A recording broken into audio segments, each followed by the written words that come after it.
Hey, what's going on, guys? Jake Verdon Tech here, back with another video. And today, as you can see, we started working on my new personal build.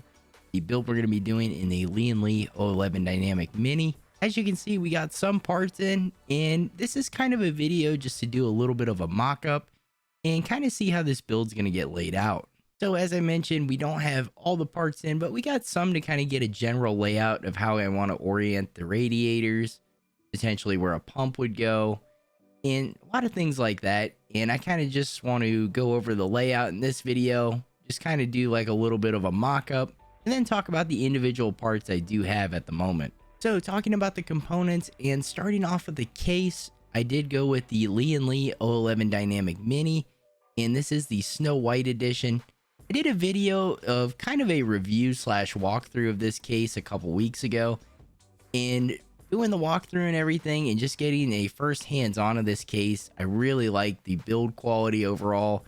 Got a great feel to it, and looking at it and starting to put a few components in their places, it's got a really good layout, and I definitely look forward to building in this case, as it's just very modular. It gives you a lot of options when it comes to radiator orientation, fan orientation, and a variety of motherboard options that this case supports.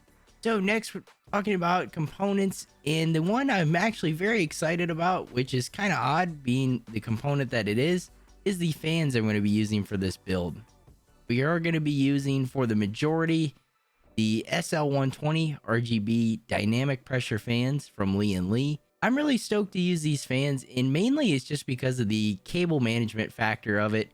We've never really seen a fan like these Lian Li SL or the AL120s that they have. We haven't really seen any fans like these on the market. They have been out for a little bit, but the biggest thing with these fans is the way they daisy chain, and it makes cable management a breeze because you can have up to, I believe, 4 fans in a daisy chain and just have 2 wires coming off those fans and going into the Lian Li controller.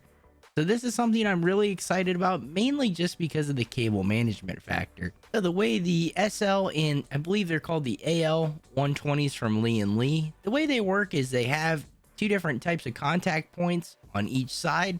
And basically they just snap together, and those contact points, when they touch, they produce the power and needed to run the fans and the RGB, and you can daisy chain them. And like I said, I believe that's up to 4. I know you can daisy chain the 3 for sure, but I think you can do 4 in a row at the most. And I went with the SL120s from Lian Li, which is a little bit different. The actual hubs of the fans don't illuminate in RGB. It's just kind of the outer edges, which I really like because it's a bit more subtle.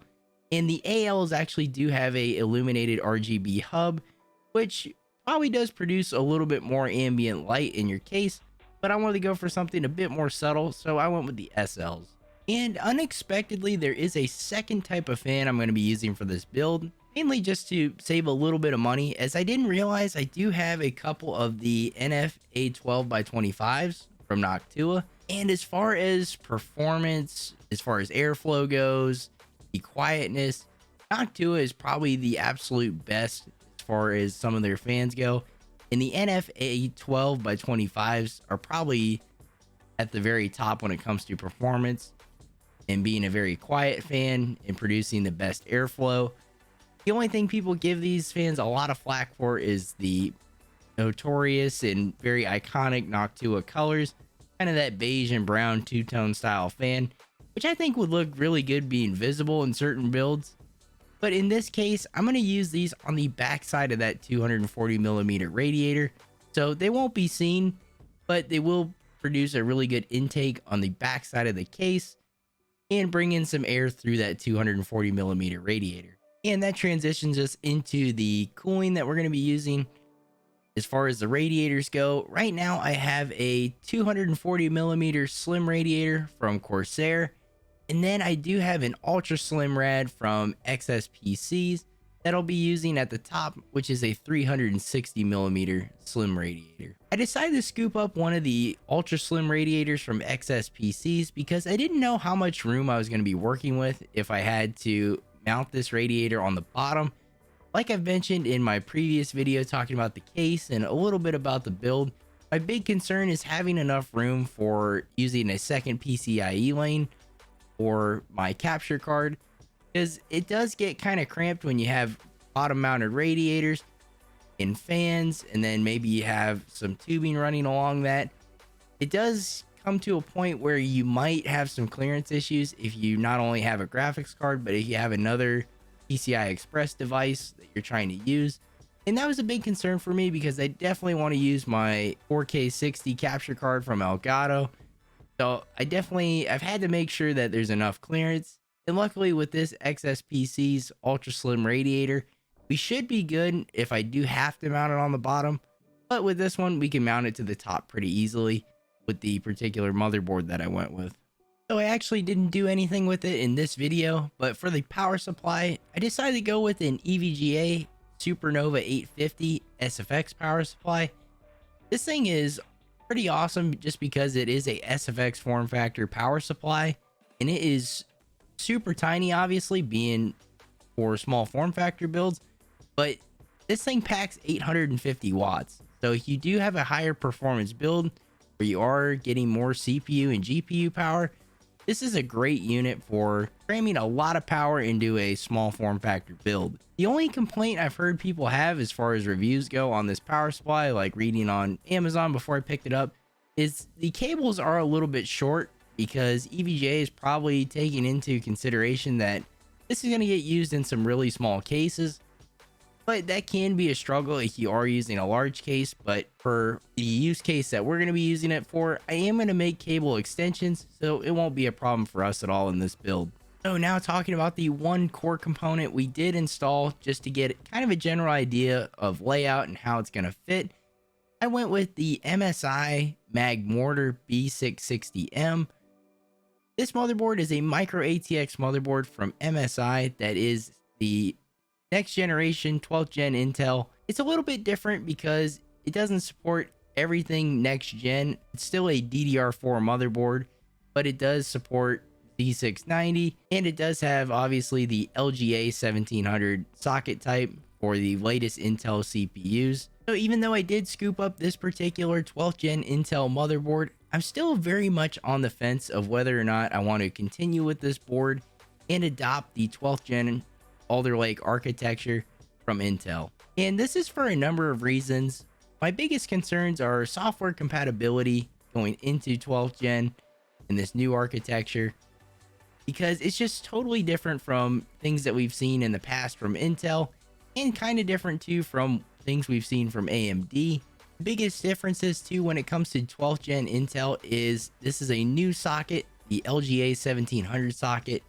It's much larger than previous socket types we've seen, more pins.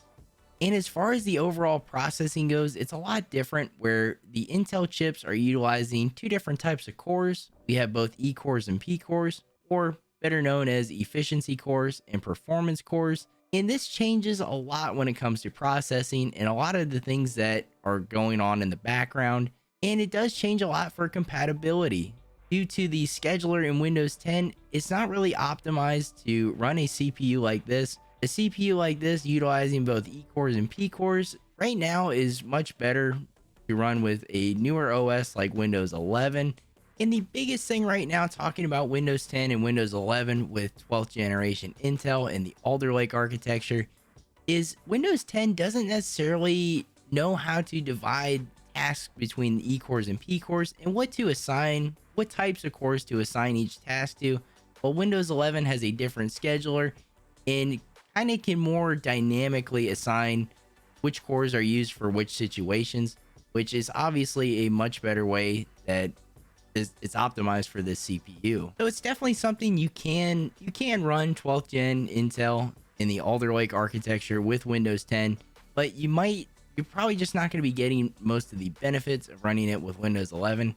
Personally, I don't know if I really want to run Windows 11 quite yet. I know everybody's like, oh, just upgrade. It's so clean. Like, I could give a shit about that, honestly. You know, I'm perfectly fine with Windows 10.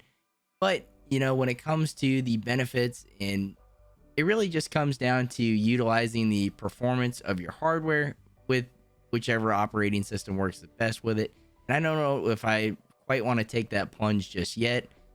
So I'm still very much thinking about going the AMD route and possibly doing something like the 5900X, which is a really solid mainstream CPU from AMD, packing a lot of cores and a lot of threads, and is still running the older process where it doesn't have E cores and P cores.